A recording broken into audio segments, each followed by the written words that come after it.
boys out to the football field. In the camp, they had a big football field. I suppose it was for the gypsies.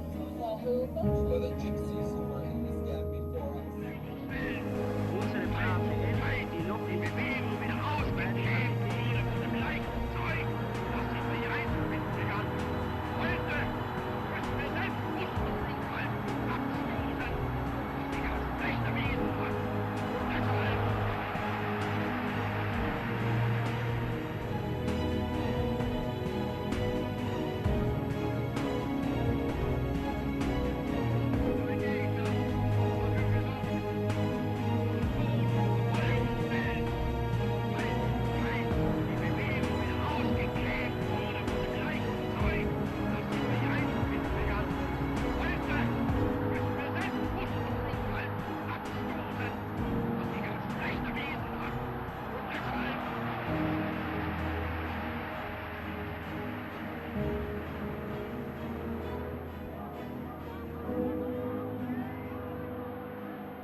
El placer enorme de recibir a Leonardo, a Leo Albajari, aquí con nosotros. Maestro. Y su muestra No Fue un Juego, ¿sí? Que se puede ver en estos momentos en River, en el Estadio Monumental, en el museo que tiene River y demás. El otro día estuviste, veía las imágenes con Rodolfo Donofrio, que espectacular también que haya abierto las puertas del Museo de River para esto, que va a estar ¿desde cuándo hasta cuándo? Desde el martes pasado, desde el 20 de marzo hasta el 15 de mayo en el Museo de River. 2 meses. Con un proyecto de itinerancia después de seguir recorriendo los clubes para llevar un poco la temática de lo A local. Atlanta lo tenés que traer.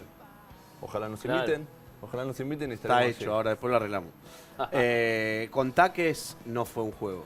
No Fue un Juego es un proyecto que nace el año pasado, más o menos por esta época, un poquito más adelantado, abril, cuando yo estaba trabajando en el Museo del Holocausto de Buenos Aires, que ahora tiene las puertas cerradas porque está en refacción. Al Ajax le estaba yendo bien el año pasado en la UEFA League, estaba avanzando. Yo propuse al director del Museo del Holocausto de Buenos Aires la posibilidad de hablar un poco sobre la historia del Ajax. Para el que no lo sabe, el Ajax es un club no de origen judío, pero que sí su estadio, su primer estadio lo tuvo en el barrio judío y tenía la mayor cantidad de su población y de su hinchada dentro de la comunidad. Y le dije, ¿por qué no hablamos del Ajax? A partir de ahí, una nota que sacamos en la misma página del museo tuvo bastante éxito y le planteé, bueno, saquemos la temática del holocausto, del nazismo y del racismo a un público que normalmente no vendría al museo en particular. Y dijimos, llevémoslos a los clubes, a las escuelas de periodismo, a universidades. Planteé el proyecto, nos pusimos a investigar, salieron más de 40 historias y a partir de allí hicimos un filtro y elegimos como un número futbolero 11 historias para contar y ya la tenemos montada en el Museo de River. Es espectacular, tiene un trabajo detrás, me imagino, gigante, grandísimo, muy emotivo por otro lado. Y te quiero preguntar cuáles son esas 11 historias, tal vez no te acordás todas, pero contame algunas de esas 11 historias. No, las tengo todas presentes. Hay algunas que son muy características, como contar la historia del Ajax. Otra es contar historias de equipos favorecidos por el nazismo. Para el que no lo tiene muy presente, tenemos equipos que fueron perjudicados, como el Ajax, por ser otra vez un equipo en enclave judío. El Bayern Múnich fue perjudicado por el nazismo. Más allá de ser un equipo de Múnich, la cuna del nazismo, el Bayern Múnich en la década del 30, la mayoría de su dirigencia era judía, su director técnico era judío, y Hitler fue el primer club al que le apuntó. Y esto para que entiendan un poco el proceso del Bayern Múnich, que hoy lo vemos ganar un torneo por año. Sí. El Bayern Múnich en el año 31 gana su primer torneo. Su segundo torneo lo gana en el año 68. Tuvo más de 40 años de necesidad para reconstruirse. Primero, porque se había descabezado a toda la cúpula. Segundo, porque muchos de sus jugadores judíos, y sobre todo los no judíos, estaban obligados a combatir en la guerra. Tercero, porque su estadio fue bombardeado por los aliados cuando llegaron a Europa. Entonces, el Bayern Múnich que hoy vemos ganar un torneo por año, recién en el año 68 empieza a crecer y es el Bayern Múnich. Después tenemos historia del Schalke 04, que es la otra cara. ¿Cómo es la historia del Schalke? Es el club beneficiado por el nazismo. Es el club que el nazismo toma como ejemplo por ser de una zona de obreros alemanes. típico. Gelsenkirchen, ¿no? Por ahí. Claro, donde estuvo concentrando la selección en el Claro. Mundial del 2006. Gelsenkirchen. Gelsenkirchen, claro.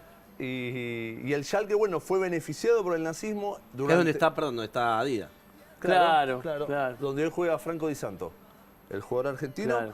Y bueno, es beneficiado, el Schalke 04 gana 6 torneos y al día de hoy, pasando el año 45 del nazismo, gana solo uno. Entonces, un poco lo que contamos, cómo el nazismo utilizaba los recursos de otros clubes, como podría haber sido el Austria Viena, el Bayern Múnich o el Ajax, y directamente se lo llevaba al Schalke 04.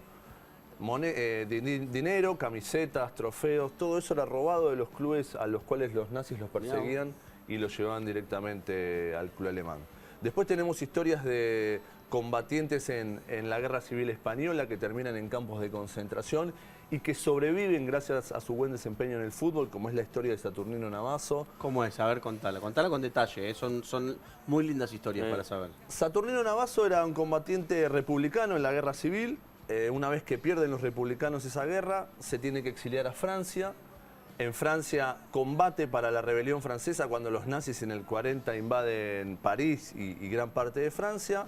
Lo toman prisionero y lo llevan al mismo campo de concentración donde llevaban a todos los españoles, la mayoría de ellos socialistas, anarquistas, comunistas. Navazo era un gran futbolista y los nazis se dan cuenta de eso, que tenían gusto por el fútbol y le dan la posibilidad de sobrevivir y organizar los torneos dentro del mismo campo de concentración. Estamos hablando del campo de concentración de Mauthausen, en Austria, del otro lado, ni siquiera en España y en Francia, en Austria. Navazo durante 3 o 4 años es uno de los encargados de organizar estos torneos internos y no solamente el fútbol le salva la vida a él, sino que los nazis le dan a cuidar a un chico alemán huérfano judío a quien, bueno, habían asesinado a los padres en el mismo campo de concentración. Él lo cuida, le da el nombre y apellido y una vez que es liberado el campo de concentración por los aliados, se van juntos y viven en el sur de Francia. Pero bueno, esta es una de las historias. Y después tenemos un puntal fundamental dentro de esta muestra que tiene que ver con un técnico de River. Yo no sé cuántos hinchas de River saben que tuvieron un técnico que combatió en la Primera Guerra Mundial para el Imperio Austrohúngaro, que dirigió a River en la década del 30, que era húngaro judío y que fue el primer técnico extranjero en dirigir en el fútbol argentino. Estamos hablando de Emérico Hirschl. Emérico Hirschl llega a River en realidad porque a ellos les interesa mucho el trabajo que él empezó a hacer en Gimnasia Esgrima La Plata en el año 32 y 33, forma un gran equipo en Gimnasia que se llamó el Expreso.